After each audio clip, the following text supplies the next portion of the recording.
تمام تعریفیں اس اللہ رب العالمین کے لیے ہیں جس کی ہم حمد و ثنا بیان کرتے، جس سے بخشش مانگتے ہیں۔ ہم اپنے نفس کی برائیوں اور اعمال کی نفس کی شرارت اور اعمال کی برائیوں سے اس سے پناہ مانگتے ہیں جسے اللہ عزت سے کو گمراہ کرنے والے نہیں، جسے وہ گمراہ کر دے اسے کوئی ہدایت دینے والا نہیں ہے۔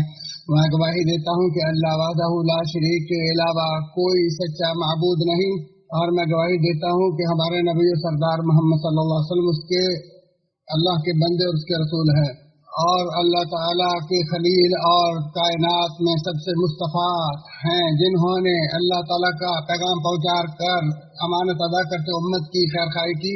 اور قیامت تک اللہ کے دین کی تبلیغ میں لگے رہے۔ اللہ تعالیٰ آپ کے آل و اولاد اور ازواج مطہرات پر رحمتیں برکت نازل فرمائے، اسی طرح آپ کے صحابہ اور آپ کے تمام تابعین پر صلاۃ و سلام نازل فرمائے۔ اے ایمان والو، اللہ تعالیٰ سے کما حق ہو ڈرو اور دیکھو مرتے دم تک مسلمان ہی رہنا، اور یاد رکھو کہ جب تک بندہ اللہ تعالیٰ پر مکمل بھروسہ نہ کر لے، اپنے آپ کو اس کے سپرد نہ کر دے، اس کی رضا پر راضی نہ ہو جائے اور اس کی آزمائشوں پر صبر نہ کر لے،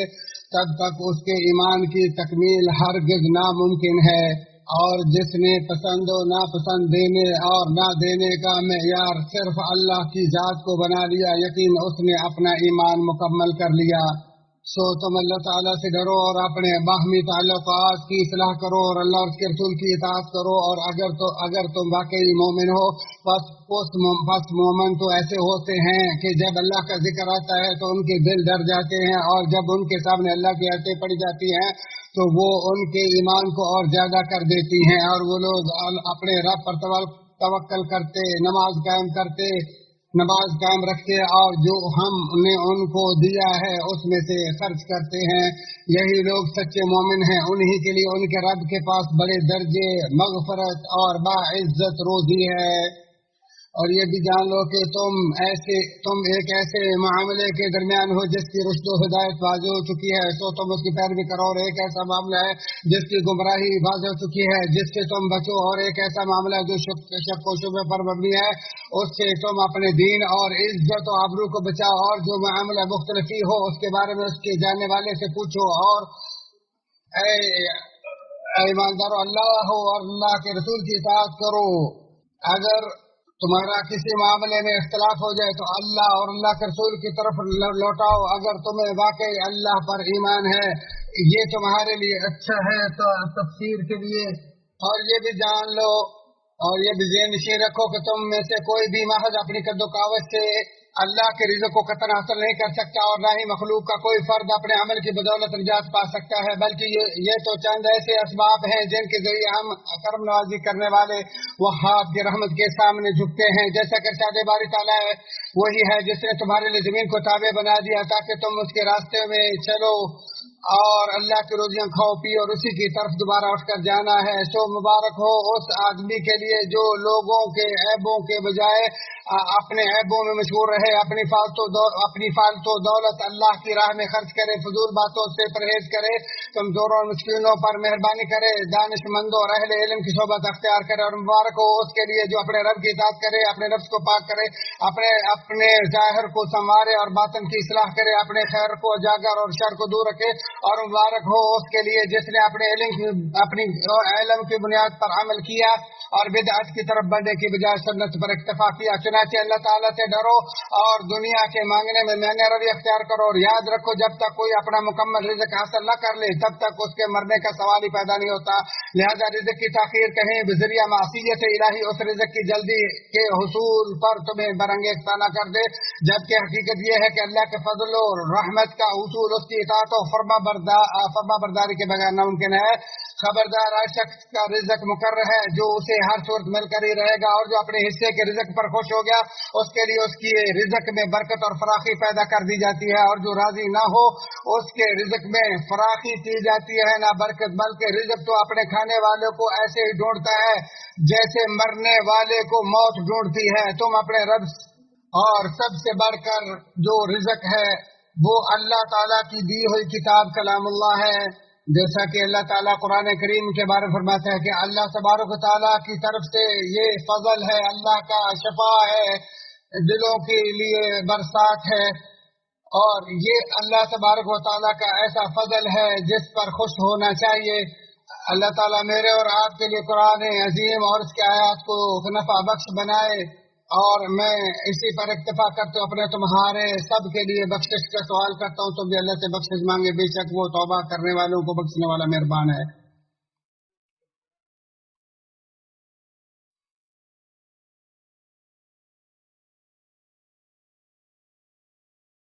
تمام تعریفیں اللہ رب العالمین کے لیے ہیں، جو بہت بڑا مہربان، نہایت رحم کرنے والے، والا یوم جزا کا مالک ہے۔ میں گواہی دیتا ہوں کہ اللہ وحدہ لا شریک کے علاوہ کوئی سچا معبود نہیں، اور میں گواہی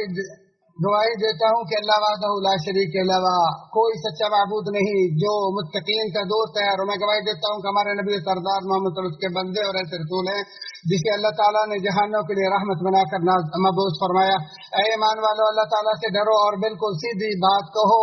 تاکہ اللہ تعالیٰ تمہارے کام سنوار دے اور تمہارے گناہ معاف فرما دے، اور جو بھی اللہ اور اس کے رسول کی تابع داری کرے گا یقیناً اس نے بڑی مراد پا لی۔ اے مسلمانوں، اس دنیا نے اپنے دروازے کھول کر اپنے مال و اسباب کے ڈورے ڈال رکھے ہیں، جبکہ دنیا داروں کی گردنیں اس کی طرف جھک چکی ہیں، اور ہر کوشش کرنے والا اپنے ہی بھلے کی کوشش کرتا ہے، جبکہ اللہ تعالیٰ تو یقیناً تمام جہان والوں سے بے نیاز ہے۔ چنانچہ سب سے افضل وہی ہے جس نے اس دنیا سے جہاد کیا اور اس کی تباہ کاریوں سے بچ گیا، یا وہ جس نے اس میں خوب جد و جہد کیا اور مال غنیمت پا لیا، یا وہ جس نے اس کے ذریعے کوشش کی اور عزت و شرف پا لیا۔ اور وہ لوگ جو ہمارے بارے میں مشقتیں برداشت کرتے ہیں، ہم انہیں ضرور اپنی راہیں دکھا دیں گے، اور یقیناً اللہ تعالیٰ نیکی کرنے والوں کے ساتھ ہے۔ چنانچہ تم اس دنیا کو اپنے ہاتھوں سے قابو کرو اور اس کی محبت کو اپنے دلوں میں نہ بٹھاؤ، کیونکہ جس بندے کے دل میں بھی اس دنیا کی محبت بیٹھ گئی، اس کے ساتھ اس دنیا کی تین چیزیں چمٹ جاتی ہیں۔ ایک ایسی مصروفیت جس کی تھکاوٹ کبھی ختم نہ ہو، دوسری ایسی غربت جس کے بعد کبھی امیری نہ ہو، اور تیسری ایسی آرزو جو کبھی پوری نہ ہو۔ سو دنیا آخرت دونوں ہی طالب و مطلوب ہے،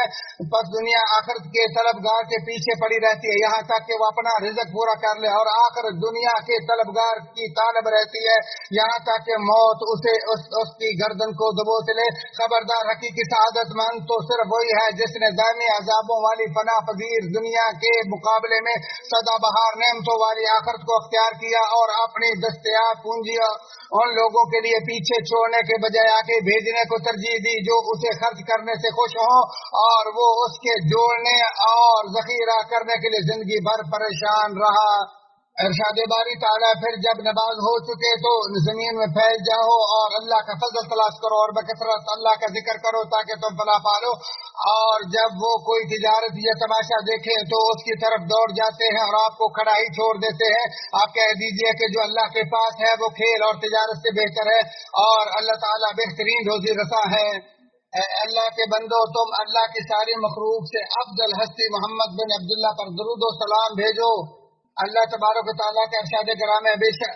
بے شک اللہ تعالیٰ اور اس کے فرشتے نبی مکرم صلی اللہ علیہ وآلہ وسلم پر درود بھیجتے ہیں۔ ایمان والو، تم بھی آپ صلی اللہ علیہ وآلہ وسلم پر درود و سلام بھیجو۔ اے اللہ، اپنے پیارے پیغمبر پر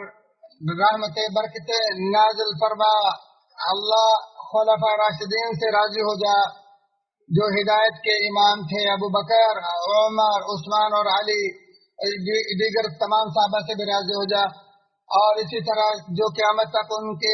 نیکی کے پیروگار ہیں، اور ان کے ساتھ ساتھ اپنے فضل و کرم کی بدولت ہم سے بھی راضی ہو جا۔ اللہ اسلام اور اہل اسلام کی عزت عطا فرما۔ اللہ اسلام اور اہل اسلام کی عزت عطا فرما۔ یا اللہ، شرک مشرکین کو ذلیل کر، دین اور اسلام کے دشمنوں کو، اپنے دشمنوں کو تباہ و برباد کر۔ یا اللہ، اس ہمارے ملک اور دیگر تمام اسلامی ممالک کو